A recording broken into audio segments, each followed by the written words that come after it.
See, because I work a lot with textiles and craft, and in Bombay the trends were otherwise, and the atmosphere was not conducive for me to showcase, anything which is craft or textile based, because people were heavily into georgettes, nets, and chiffons, which are, a machine-made fiber rather than man-made fiber. It was man-made versus machine-made.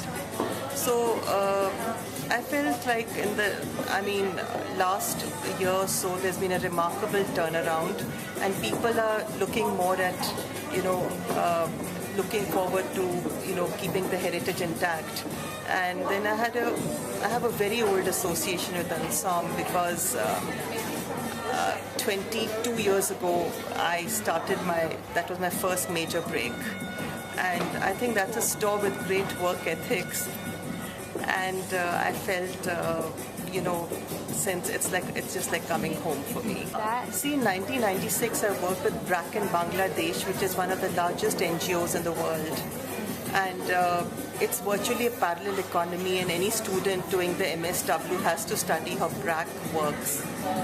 So luckily I got this opportunity, and we traveled to remote villages trying to find out, doing sourcing at the grassroots levels, wading through knee-deep water, trying to find out how to go about it. And what really happened was it was a unique combine which we had. We landed up creating an absolute new textile, like fixing two, parts of fabrics together, that is Dhaka muslin along with mulberry silk, and stitching it together using the nakshi or the ground stitch, out of the nakshi kantha. We created a new fabric on which we did kantha embroidery. So it's all been very fascinating because, to be very honest, when you look at things, sometimes it comes as a shock to me what I'll end up developing, because I go with an empty mind expecting nothing, and when something beautiful is the outcome of the work, it feels very good. But we did that carpet for People for Animals, and Milinda and I basically, we both had spent a lot of time in the fashion scene, and I felt he and I felt together it was time to give back to society.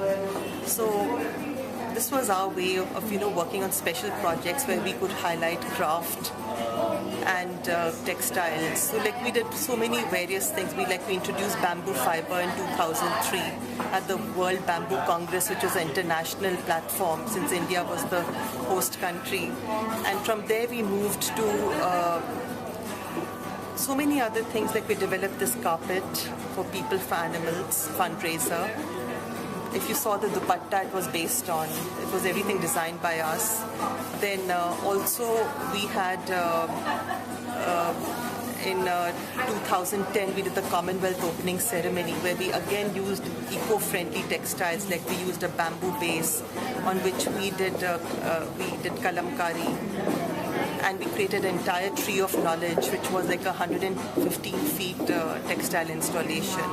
And apparently, I believe when the tree was coming up, Camilla Parker Bowles just stood up and started clapping because it looked so phenomenal.